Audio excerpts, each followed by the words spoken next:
Welcome, everyone. Thanks so much for joining us today. My name is Rachel Massey, and I'm the Senior Science and Policy Advisor with CHE, the Collaborative for Health and Environment. Please feel free to introduce yourself in the chat if you'd like to.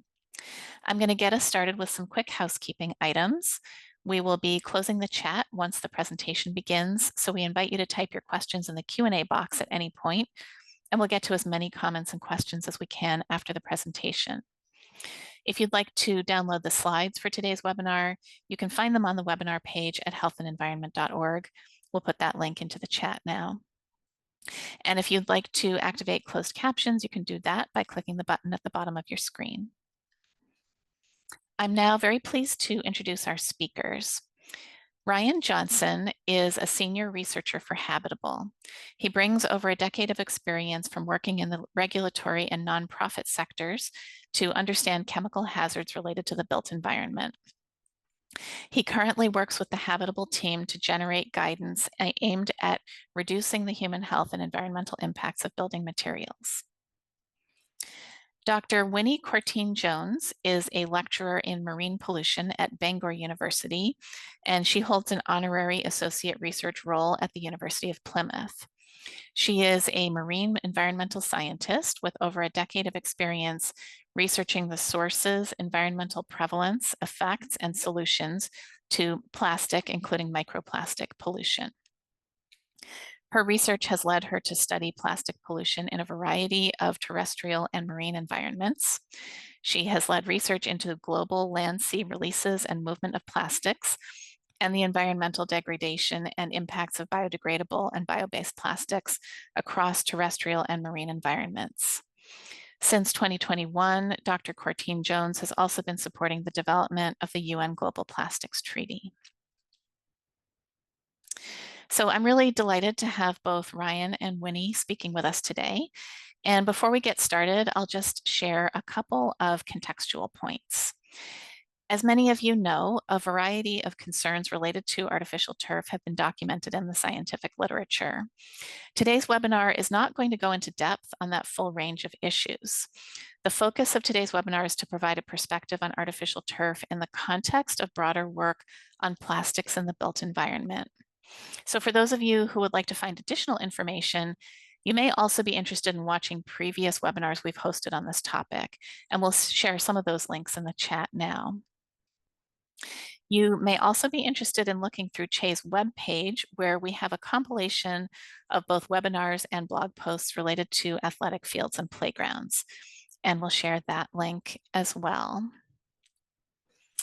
One more note is that my colleagues and I have worked on the issue of artificial turf for several years from the standpoint of toxics use reduction.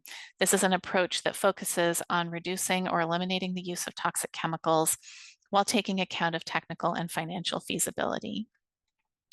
A core aspect of this methodology for any chemical or material choice is to consider the availability of safer alternatives. So in this case, sustainably managed natural grass fields have been identified as a safer alternative to artificial turf. And a variety of resources are available for communities and institutions that would like to improve management of an existing natural grass field or construct a well-designed new natural grass field. If you'd like to learn more about that, you can see some of our past work on the websites of both the Lowell Center for Sustainable Production and the Toxics Use Reduction Institute at UMass Lowell, and we'll share those links in the chat now. And finally, before we get started, I just want to note that this webinar does not make any claims about particular products, vendors, or individuals. So I will now hand it over to our two speakers. Thank you again. Ryan, the floor is yours. Great, thanks, Rachel. And can you hear me all right?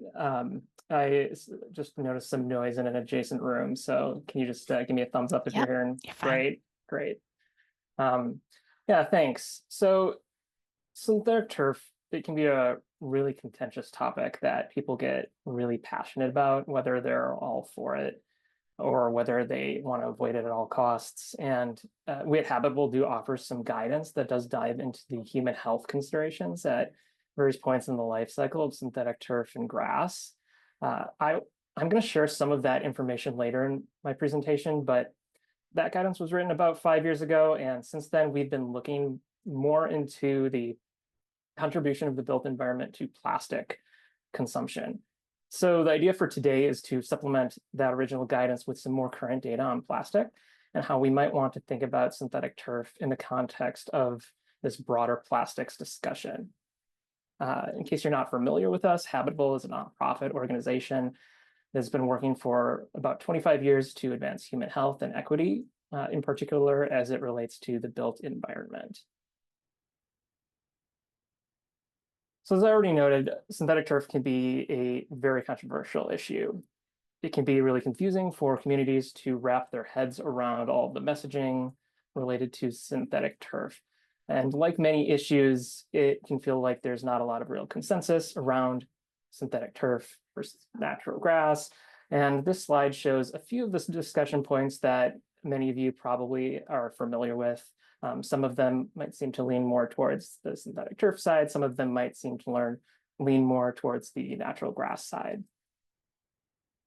And at the risk of sounding trite, all of these questions and controversy do seem to boil down to wanting what's best, wanting what is best for our children, or wanting what's best for our campuses, wanting what's best for our communities. Some communities are going to be concerned with the hazardous chemicals that might be in the turf infill, or they might be concerned with the high temperatures on the synthetic turf. You might have heard that the NFL Players Association promotes grass fields because some studies, including one published in the American Journal of Sports Medicine, have found lower rates of lower extremity injuries on grass. At the same time, some people are still very passionate about synthetic turf, and they really feel like it gives their children the best playing surface. People like that it doesn't get torn up as easily as grass. And I just want to note that we're not really going to get into most of these questions today. These have really been addressed in other webinars, and we are going to provide links to those for the webinar attendees. So the question that we are going to look at today is, what is synthetic turf made from, and what impacts might happen off the field that we don't always think about? So what is synthetic turf made from? Well, synthetic turf is around 70% plastic polymers, and the rest is filler, such as limestone, and then there's some plastic additives. Now, note that this excludes the infill, which is typically going to be a mix of sand and synthetic, or sometimes natural materials that actually account for most of the mass of the synthetic turf. The synthetic turf fibers are typically going to be made from plastic materials like polypropylene, polyethylene, sometimes polyethylene terephthalate or nylon. The same is true for the primary backing. The secondary backings can include additional types of plastic like polyurethane and styrene butadiene rubber. In addition, some of the fields are going to have shock pads that contain a mixture of things like inorganic aggregates and plastic. As noted earlier, a number of previous webinars have addressed the issue of infill, which is why today we're just focusing on the turf fibers, on the backing and on the underlayments. Even though infill and sand are going to account for most of the mass of synthetic turf, the amount of turf carpet that is used to cover a standard NFL field, it's going to be around 7.5 tons, give or take. Putting this in context, a standard NFL field is going to use the same amount of plastic as over 700,000 water bottles. And this, again, is before we account for any shock pad or infill. So, one could argue that the typical life of a synthetic turf field is going to be much longer than a plastic water bottle, which is used once typically and then discarded. So why is this still problematic? So it's problematic because when we take a step back from synthetic turf and look at the built environment's contribution to plastic consumption, we see that the built environment actually accounts for quite a substantial amount of global plastic production. According to the Organization for Economic Cooperation and Development, or OECD, building and construction actually accounts for around 17% of plastic produced globally.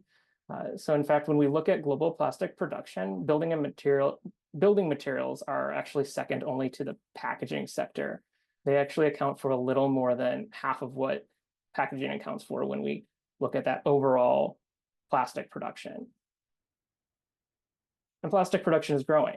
If we look at OECD projections for plastic growth through the year 2060 and assume that building and construction continues to account for around 17% of the plastic produced over this time frame, then the amount of plastic used by the building sector will almost double in the next 25 years. So what if we take an optimistic approach to packaging and consider all of the great work that is being done to address all of those single-use plastics in the packaging sector, because there is a lot of work being done. So projections show that with the current internationally proposed interventions, we could drastically reduce plastic demand for packaging by the year 2050 to around 60% of the 2019 levels. But if we don't intervene in the building sector, global production of plastic could almost double in the same time frame. And this would mean it's surpassing the current demand for plastic by the packaging sector, essentially offsetting the progress that we've made in the packaging sector. Why do we care about plastic so much? So when we are thinking about the life of any manufactured product, and this extends beyond synthetic turf, this is any manufactured product, we want to think about it beyond the impact that it's happening when it is being used in its useful life at the location where it's being used. All building products have human health impacts at different stages of their life cycle, from extraction to the end of life. So extraction and refining of fossil fuels used for plastic production disrupts ecosystems and contaminates air and water and soil with hazardous substances. The manufacture of plastic resins and plastic products can release chemicals impacting workers in nearby communities. Installation of these products can lead to chemical exposures unique to the installation teams. And then, of course, during the use of these products, plastic products release chemicals through off-gassing and runoff, and many studies have, been devoted to understanding this. And then, of course, the end of life, there's going to be limited recycling, as we'll see in a few slides, but even recycling can result in the release of hazardous chemicals. And there are things that fall under the term recycling that we might not necessarily think of as recycling. As noted earlier, there are going to be a number of different types of plastics used in turf and fibers. And this slide shows the process diagram for something called MDI, which is one of the chemicals commonly used to make polyurethanes. Now, polyurethanes are a type of plastic found in synthetic turf backings and shock pads. It's different from what you would typically see in the fibers. But polyurethanes, or MDI rather, more than 90% of the inputs to this chemical, MDI, are actually hazardous to human health. And this just means they're things like carcinogens, mutagens, reproductive and developmental toxicants, endocrine disruptors, respiratory sensitizers. They can be acutely toxic and have other health or endpoints hazardous to human health. This chemical MDI itself is highly potent respiratory sensitizer. And then the chemicals that go into making it can impact workers who are exposed to them, even if they use personal protective equipment. They can also impact nearby communities. In fact, accidents have been reported throughout the supply chain for this chemical in particular, and at times that results in shelter-in-place orders for nearby communities. When we actually conducted our data analysis of this chemical several years ago, we looked at the history of compliance with EPA regulations that are designed to protect human health. This is things like the Clean Air Act and the Clean Water Act. We actually found that 2 of the 4 facilities manufacturing MDI had significant violations reported every quarter for the previous 3 years over the time frame that we looked at. So the other thing to note is that most of the inputs to this chemical are petrochemicals, which are chemicals derived from oil and natural gas. And it's well documented that living in close proximity to oil and gas wells is associated with numerous health impacts, including adverse pregnancy outcomes, cancer, exacerbation of asthma, and mental health issues. The other thing to know is that oil and gas wells are disproportionately located near historically redlined communities. And these are communities where the US government categorically denied access to mortgages to individuals in neighborhoods based on race and ethnicity and other factors in the 1930s. Many of these communities are still feeling the impacts of this practice today. The chemicals commonly used to make synthetic turf fibers, on the other hand, are going to rely on different inputs than those shown in this slide. The hazards will differ from those of the chemicals in this diagram, but just note that most of those chemicals, they're also derived from petrochemicals. So the hazards from extracting oil and natural gas are still going to apply. One other note, we need to think about those recycling claims. And we need to think about evaluating them critically. So even if products are technically recyclable, most plastic building materials are not recycled. That extends to, we're talking about all plastic building materials here, including turf. Practical limitations and economic limitations prevent them from being recycled. In fact, plastic recycling rates in the United States are around 5%. One of those practical challenges is that new plastics are typically cheaper to produce than recycled plastics. Also, performance requirements can prevent reclaimed plastics from being used. Moreover, some older plastic materials may contain toxic chemicals that cannot be introduced into new products. It can also be economically infeasible to recover plastic materials. They may need to be transported over long distances, and they might require systems to collect and sort the materials on a large scale. In addition to introducing hazardous legacy chemicals into new products, recycling can also release microplastics. You might have heard the term chemical recycling as well. And just know that there's a lot of concerns around the various technologies that fall under the chemical recycling umbrella. In fact, the most widespread chemical recycling process that's used in the United States produces hazardous waste, and it may not actually recycle that much plastic at the end. So what does this all mean for synthetic turf? So just as with other plastic products, we need to know and just be aware that there's a lack of infrastructure to recycle the stock of synthetic turf in the United States that we have today. And while there have been some efforts by the industry that, I want to note, to collect turf and to reuse some of its components, this has not been without challenges. In fact, earlier this year, there was one recycling company that had planned to open a recycling facility, and they filed for bankruptcy. So while it should be noted that there have been efforts made to recycle synthetic turf, there's just not a lot of evidence that much synthetic turf carpet itself is being recycled in the US today. All right, so we've said a lot about synthetic turf. Let's be fair and say, well, what about natural grass?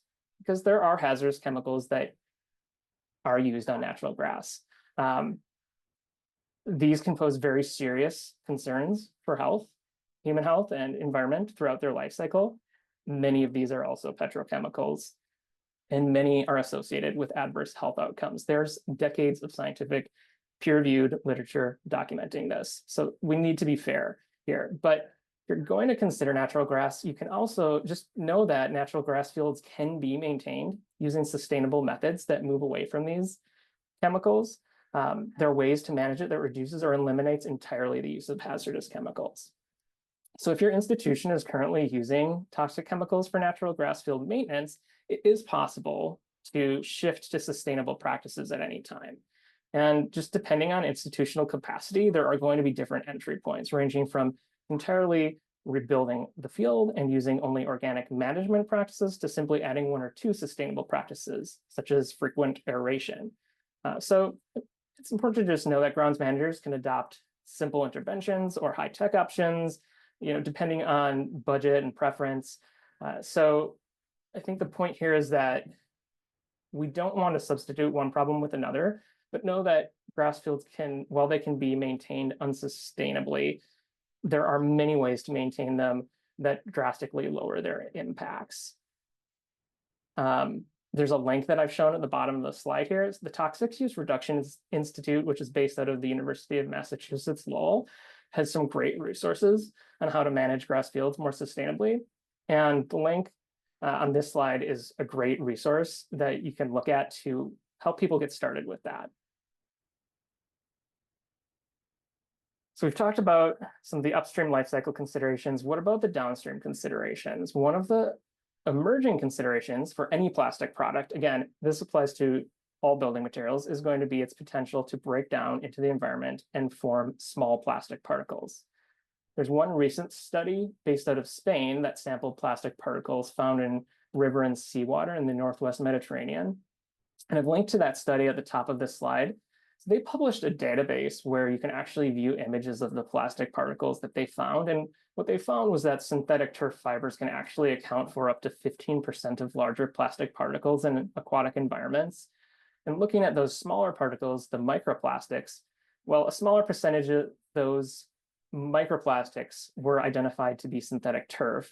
About half of the synthetic turf particles identified in the study were classified as microplastics.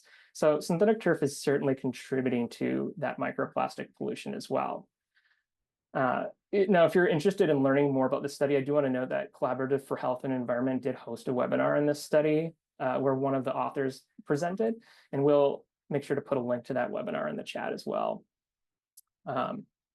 So by now, many in the audience probably have heard about microplastics as an issue of concern. So at this point, I'm going to pass things off to Winnie so she can explain why we might be concerned about microplastics. Great, thank you. So yeah, thinking a little bit more broadly about microplastics. These come from a whole range of different sources. And there's a really substantial body of evidence on the widespread occurrence of microplastics in the environment. You've just heard Ryan speak about some of those. So microplastics, small particles less than 5 millimeters in size, polluting rivers, found in the ocean, in soils, in agricultural land, in the air, and even in the indoor environment as well. And these come from a range of different sources. You can see some of these on your screen here. I'll just talk through some of those now.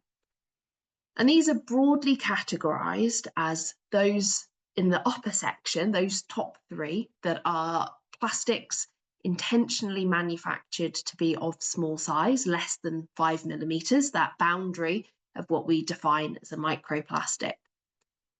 And then those that are produced as something larger, but through their wear, they break down and fragment into smaller plastics, becoming microplastics.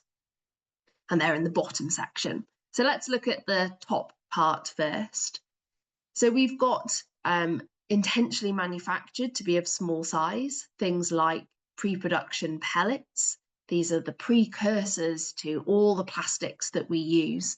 So they're tiny, small pellets that are shipped around the planet and then produce different plastic items. We can also have microplastics that are intentionally small pieces, things like glitter, things like confetti, and also our turf infill. So manufactured has that use of being of that size. And then we also have microplastics that are added to other products, like microbeads in cosmetics or pigments within paint. If we think about some of the larger items, we've got microplastics being generated by the wear of products during their use, textiles in clothing, turf, synthetic turf blades as we're running and using that facility. We've also got those that are generated during waste management processes, so either recycling or going into landfill, and microplastics coming from these during that waste management. And then finally, we've got plastics that are generated through the breakdown of larger items in the environment. Think of litter discarded, plastic bottles and bags and so on, that naturally under the environmental conditions will degrade. And if we think about turf, synthetic turf specifically, we can see a range of different sort of categories where we can see microplastics being released. Infill, directly as small plastics released into the environment, a form of primary microplastic, but also through the wear and abrasion of that turf during its use, and also when that turf is sent to waste management facilities at the end of its life. If you move on to the next slide, please. So we can also think about this in terms of how we deal with that. So we're seeing this myriad of sources of microplastics, and they can enter the environment through a multitude of different pathways. And once in the environment, they can be transported over really large distances, carried by the wind, by rivers, water, through our sewer systems. And it's really challenging to remove them once they're in the environment. But if we think about some of the sources, we can target the potential interventions. So we could either, if we think about the upper category first, those plastics that are intentionally manufactured to be small size, we can introduce different regulation or a disclosure about the transportation and handling of those goods, restrictions and monitoring of those items that are deemed of higher concern or more problematic within other plastic products, and also think about how we can design them from the get-go, from the inception of those products, to be more safe and more sustainable. If we think about the secondary microplastic, those in the lower categories, those that are generated through the wear or through the breakdown of that plastic in the environment, again, we might tailor our mitigation strategies slightly differently. So to be monitoring and regulating microplastics within facilities, thinking about capturing those measures on the releases across that life cycle that Ryan just spoke about, the different stages where we know that there are emissions of plastics into the environment. And also dealing with these more effectively in waste management facilities, designing products to be with that end of life in mind. So how are we dealing with them? Are they actually recyclable? And making sure that that is not then releasing microplastics during that process. So we see these multiple different scenarios and ways that we can release microplastics into the environment, and also think about tailoring intervention strategies to reduce that leakage. Of course, the most effective solution of all is to limit and reduce primary production of plastics. And that will then reduce all of these different sources of plastic. If we think about the effects of microplastics and the ways that organisms, including humans, can interact with those, we can do so in a number of different ways. So here you can see the different routes of uptake. So as plastic is fragmenting into smaller and smaller pieces, it's available to smaller and smaller organisms, and a range of different organisms that can interact with those. We can take them up through a variety of different ways. Now, the primary way that these can enter our body, organisms as well as humans, is through ingestion, via our diet, via food, drink, but also through inhalation. And that might be a particular interest when we think about synthetic turf, as we're running and interacting with that turf, perhaps abrading those fibres from the grass blades, from the synthetic grass blade, and then bringing that up into the air around us. So we could be potentially inhaling those particles as well. We can also think about dermal exposure, so on our skin. And this, not only the microplastic particles themselves, but also chemicals that are found within that plastic might be taken up through our skin. If we think about the application of cosmetics, not artificial turf here, but if we think about cosmetics, or for organisms that live and interact with the environment, things like earthworms, their skin is in contact with soil. So any pollutants that's contained within that soil might also be taken up. And there's evidence that microplastics are ingested and inhaled by humans, and emerging evidence that they can be transferred to a variety of different tissues within the human body. And of course, some of those effects can also come from the chemicals as well as those plastic particles. Now, studies demonstrate that microplastics are found within different aquatic and terrestrial environments. And how they actually interact. So we've thought about how they're taken into our bodies, but the mechanism that causes that toxicity, again, can manifest in a different range of processes. We can have cellular damage or things like inflammation, as our body is naturally trying to cope with and deal with that foreign body that's been taken up inside us. But it's really important to note that we've already highlighted the diverse sources of plastic, and Ryan alluded to all the different types of polymers that would make up, in this case, synthetic turf. But if we think about plastics more generally, we've got a range of different types of plastics, of chemicals within those, and the effects of those will vary according to those different combinations. Also, the exposure quantity and the sensitivity of that organism to those. So we see in the scientific literature a range of different observable effects. For example, things like oysters exposed to microplastics can have reduced reproduction and shifts in their energy allocation.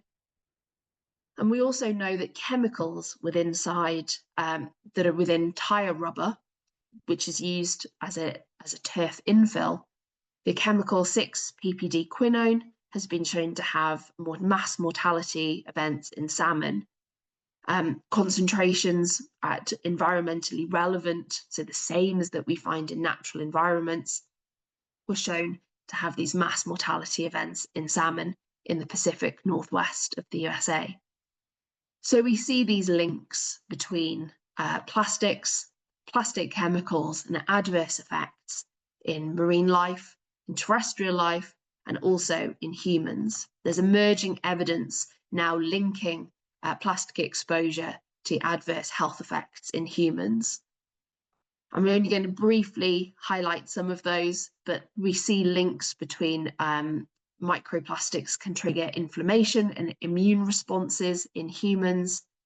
And also there's robust scientific evidence that links plastics-associated chemicals with chronic conditions, things that disrupt the hormone functioning in humans as well, and can have metabolic conditions, neurodevelopmental disease, things like BPA and other bisphenol and PFAS chemicals that are contained within plastics.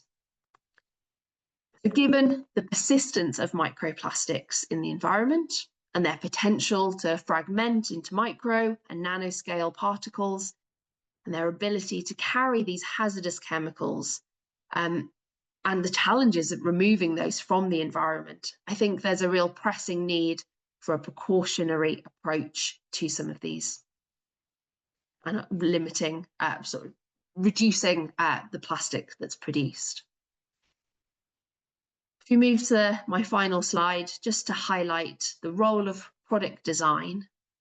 And this is from a policy document that I co-authored with members of the Scientists Coalition for an Effective Plastics Treaty, which is an independent network of over 400 scientists from 60 different nationalities that are supporting the ongoing development of the UN Plastics Treaty. And really the design phase of a plastic product is really critical to ensuring that it's safe, sustainable.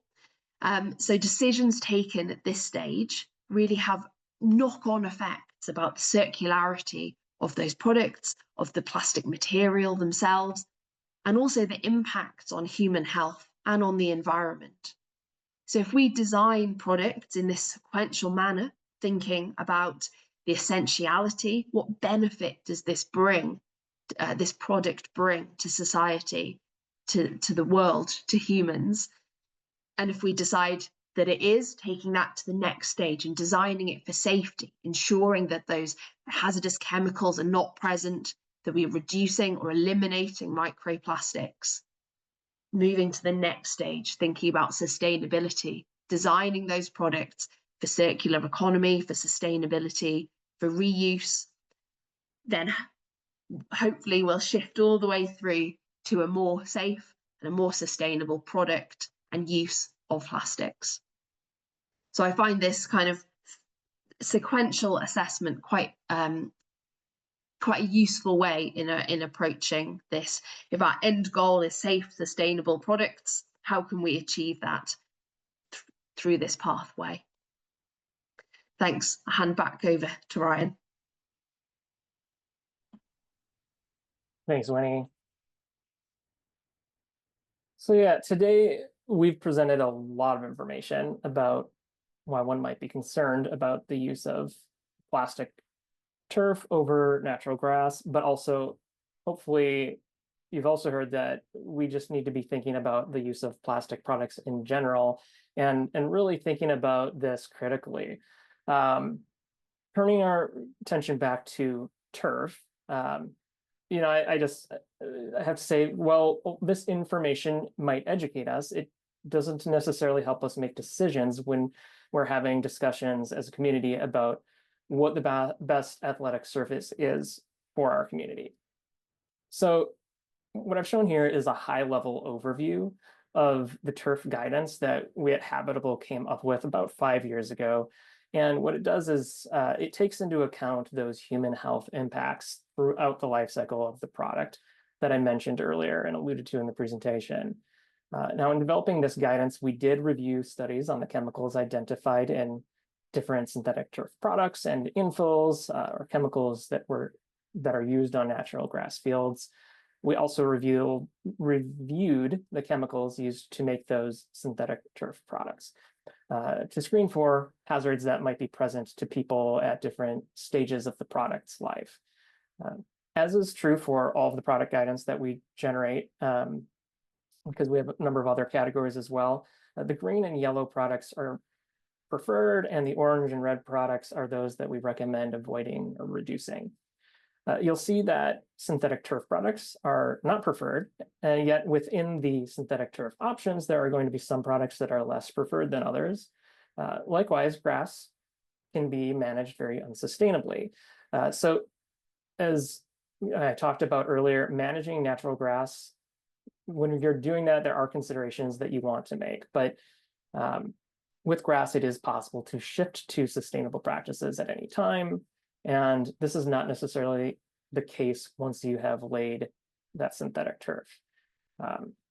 Again, just depending on institutional capacity, there's going to be different entry points for natural grass and managing it sustainably. There is a lot more detail on each of these categories that you can access if you scan the QR code on the slide. So if you want to read about it more in depth, I would encourage you to visit that page. So that all said, I do recognize that there are going to be people in the audience that are in situations where the decision to use synthetic turf has been made. What do we do then? So as noted on the previous page, of course, there are some types of infill that are likely going to have less of an impact throughout their life cycle than other types of infill, but they're still not preferred. But I also want to note that if you are in one of these situations, there's still some really good questions that you can ask suppliers and manufacturers that hopefully will at least help reduce some of the impacts of the decision to lay that synthetic turf field. First and foremost, remember to evaluate those recycling claims critically, because synthetic turf is often marketed as recyclable, as are many plastic building products. But recycling or recyclable should never be equated with recycled. This is true for all plastic products. So we really need to ask for specifics. Do you have a take-back program? Where will it be recycled? Does this location currently recycle turf, or is this a plant that's still in the planning stages? If it is recycled, great. How much of your turf is recycled? Tell me about your recycling process. And that might include, asking what percentage of the plastic in the turf ends up in another turf product. What other products does the turf end up in? And how are those products further recycled? Explain to me what your definition of recycling actually includes. Does it include chemical recycling, which can generate a lot of hazardous emissions? Or does it include waste to energy, which is basically burning the product? what requirements does the turf have to meet to be recycled into new products? And what percentage of turf typically meets these requirements? What components of the turf are being recycled? Is it the infill? Is it the actual turf carpet itself? And then what happens to turf that cannot be recycled? Where does that go? So try to avoid purchasing a product that doesn't have clear answers to these questions, and really encourage those manufacturers and suppliers to be transparent about their processes. I do want to say a note about essential use. Earlier, Winnie did mention the role of product design, and as you might recall, the first step in that was looking at, is this plastic product essential? So here's a definition of essential use that I find to be helpful, because it really gives a nod to the fact that we don't want to inadvertently cause harm by eliminating something prematurely if there is no better alternative. But it sets the bar pretty high. And it says a plastic material should be deemed temporarily essential only if all of the following true. If any of these statements are false, then it's not an essential use. If all are true, then the material should be prioritized for research to replace with safer alternatives. If we apply this definition to synthetic turf, it does not qualify as essential use. We do need to be thinking about there might be sectors like the medical sector, for instance, where there are products that, it's literally they're dealing with life and death, and there might not be a better alternative, and one might be able to make an argument for essential use in a sector like the medical sector. All right. So just circling back to the beginning of the presentation, earlier we said that these conversations tend to revolve around wanting what is best for our communities. And often those conversations revolve around our children, as they just inevitably do. In addition to wanting the best playing surface for our children, I would argue that we need to be thinking about the world that they're inheriting from us. And again, this applies to all plastic materials, not just turf, but it certainly applies to turf. We know that plastic production is increasing. We know that the vast majority of plastics are derived from petrochemicals, and bio-based plastics don't really solve the microplastics problem that Winnie presented on. We know that plastics are leading to microplastic pollution. We know that microplastics are showing up in our bodies, and there's growing body of research that is connecting them to health problems. This is a case, synthetic turf, where there is an option, grass. It can be managed in sustainable ways. So like other plastic building materials, it's worth considering synthetic turf in the broader context that we've presented today, and really that we see this as a solvable problem.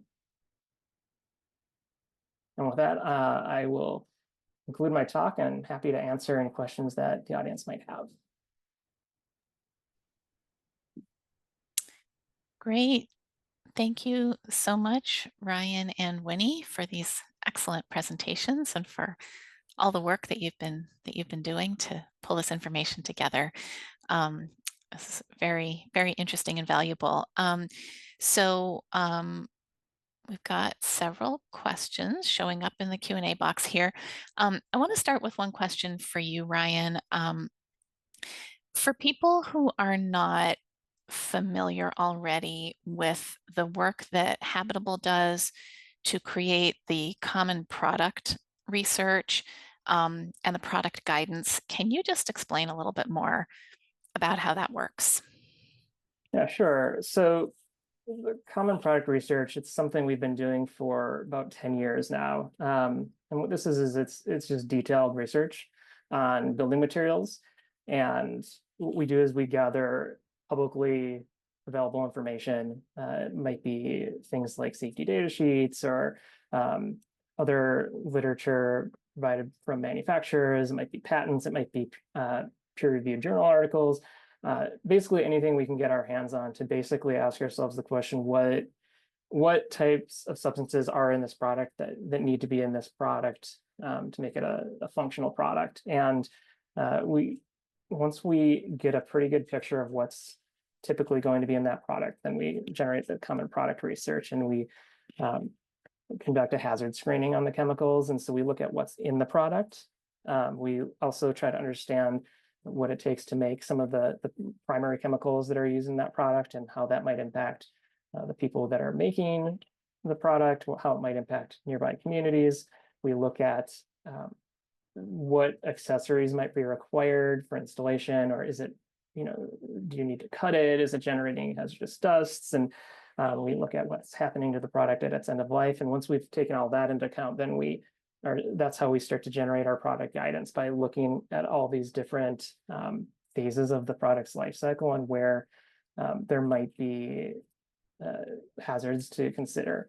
And then that's how we end up ranking them based on what we find. And we don't look at specific products, I should say. We use product types. So for instance, we might compare fiberglass insulation to cellulose-based insulation, or polystyrene insulation, but we're not specifically looking at specific brands of products or anything. Great. Thank you so much, Ryan, for explaining that. These are really valuable resources. Okay, let's see. So, all right, I see a question for Winnie. So this question says, have any countries in the world successfully passed legislation that holds plastic manufacturers responsible for microplastics pollution? Any thoughts on that? Yeah, what a question. I mean, this is what we're trying to work towards, for a global harmonized approach to much of this through the UN Global Plastics Treaty, where there's over 170 nations involved, and that would be regulating all manner of different parts to do with plastic. So the chemicals that are used within those, how we manage waste, production, sustainability, demand, all these different aspects relating to plastics. But okay, we're not there yet. That's still in development. In terms of those that have already passed different legislation, I mean, there's legislation under, so I'm based in the UK, so thinking within Europe and the UK, there's a framework called REACH, and that regulates chemicals of concern and, well, pollutants, contaminants. So plastics are in discussion to be listed under those frameworks. I think the question's more focused on things like extended producer responsibility, where you're thinking about countries that are holding individual manufacturers accountable. And that's a little bit more challenging, especially when we think about microplastics, because it's very difficult to determine the source of those when they're not a whole item. So regulating the specific microplastics is quite challenging. We can put limits in place in the shipment and handling of plastic pellets. So these are microplastics, but they're a precursor to all of the different products that we produce, and they're shipped around the world. And there's, often news articles and about spills of these pellets or ship disasters. One's in Sri Lanka, the North Sea, the UK at the start of this year. And there's more of a onus on the manufacturers, because we know who's produced those, we know where they've been shipped, we know who's responsible. So there's a bit more of an onus then to clean them up and facilitate action. Great. Thank you so much, Winnie. Now, let me see. A lot of good questions here.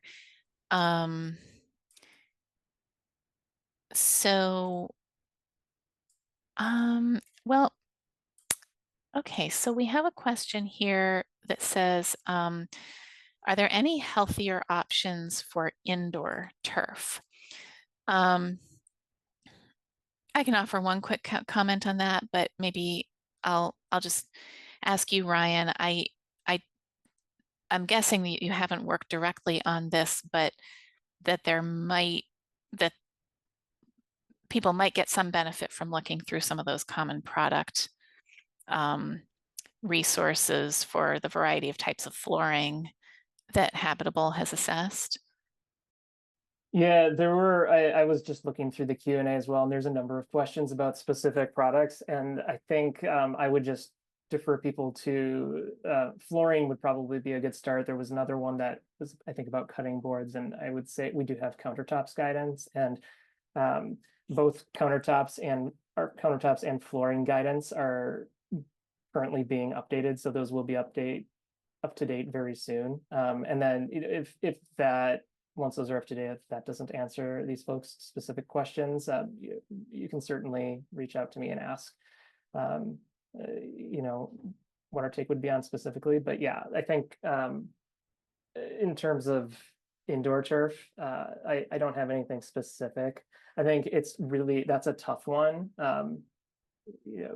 But Rachel, maybe I don't think that indoor products typically have infill. Is that? So yeah, I guess what I can add there, well, first of all, just for people who want to find those common product resources, we've already put a number of links in the chat that go to those Habitable resources, but Ryan, if it's easy for you, maybe you could also just add into the chat a home page where people could start that search, for example, if they want to look up flooring or countertops, for example. Some indoor artificial turf installations do contain infill, and there has been some research on exposures that can occur in those indoor settings. And I was actually just looking back at the guidance from the Icahn School of Medicine at Mount Sinai, and I can put that link in the chat in a moment, where they have some just general overview guidelines for minimizing exposure when playing on artificial turf fields, and that they do have a bullet point about trying to maximize ventilation, opening doors, and taking other steps to maximize ventilation in those indoor settings. So I think that is just an important sort of set of precautions to take when using these products indoors. Okay, let's see. Let me look at some of these other questions. All right, well, there's a question about microplastics and health. So I'll read this question, and I think, Winnie, you've already touched on some of this. So the question says, are there studies studying the effect of microplastics on people's health? Would one challenge be choosing attributes that we have measures of from before the plastics bloom, or has the work been more directed at the actual metabolic pathways and effects? And I know there have been a number of overview documents that have been written in recent years. We might be able to quickly get a few of those into the chat, but yeah, Winnie, any thoughts? Yeah, now I caveat this with I'm not a human health specialist. I am an environmental scientist, but I work with colleagues who do specialize in human health effects of plastics and plastic associated chemicals. Yes, of course, there are challenges in studying humans from an ethical point of view, and also, as you said in the question, the myriad of different things that we're exposed to on a daily basis. But some of the strongest evidence is related to plastic chemicals, things like BPA, where we've got long-term data sets, and there's so BPA is used within plastics very widely. Not specifically thinking about synthetic turf here, talking really broad plastics, but also food contact materials, drinking bottles as well. You see now BPA free written on a lot of products because of the health links associated. And there's a really substantial, robust body of evidence that links BPA with adverse health outcomes, childhood obesity, and a range of different things. I'm going to post a link in the chat as well, which is a link to a resource that kind of summarizes all of the understanding relating to plastics, plastic chemicals, and human health effects at the moment. And that's a living resource, so it's updated as we learn more. Science is constantly progressing and evolving. So I'll post that, but yeah, we do have data, and it's not necessarily taking people into a lab and trying to study before plastic and after plastic, because yeah, our lives are so intertwined with plastics. And even just one further thing to add, fetus inside a mother's body is exposed to these chemicals and plastics as well. So trying to disentangle those links is challenging. You can't just assume that there's no exposure. It's still passed through the mother's exposure to these chemicals and plastics. But I'll post that resource now. Yeah, I would just add that we are very much in the early days, I think, of understanding the health impacts of microplastics. As Winnie noted, a lot of the health impacts of the chemicals in plastics are more well understood. But there are certainly some really good questions being asked, and there are certainly some, at a high level, I can say I've seen some pathways that have been proposed as potential pathways for why we might be seeing these associations or these potential associations with like low birth weight. So there are some really good researchers that are working really hard on this. It is the early days. I'm going to post a resource as well. I'm not sure which resource you are posting here, Winnie, but I was thinking the PlastChem database as well is a great one that just documents like the 16,000 chemicals that have been identified in plastics, and a lot of them are flagged as having human health impacts. Okay, great. Well, we have a lot more questions, but we are getting towards the end of our allotted time. So I think I see some questions there that I think we can follow up on over email. And there are also a number of questions where we can just post links on the web page right after this webinar that should address those questions. So I'm just going to go to my wrap up points, unless Ryan and Winnie, is there anything quick that you want to say before we wrap up? Oh, okay. All right. So I want to just thank both of you again for sharing all this really important work. And I want to thank all our participants for your excellent questions. And again, apologies that there are a lot of those questions that we're not getting to in this amount of time. A video recording of this conversation will be available on Che's website soon, and you will all receive an email with a link to that recording. Please also save the date for our next webinar, which will be part of the EDC Strategies Partnership Series, and that will be on November 20th, and the focus will be on EDCs and female reproductive health, and we'll put that link into the chat now. Finally, at the end of the webinar, you'll be directed to a Google form if you'd like to provide any feedback, and we'll also put that link into the chat now. So with that, we'd just like to thank you again very much for joining us. Thank you, Ryan and Winnie, for all your excellent work. And thanks very much to Alyssa Tay and Kristen Schaefer for all of their help behind the scenes.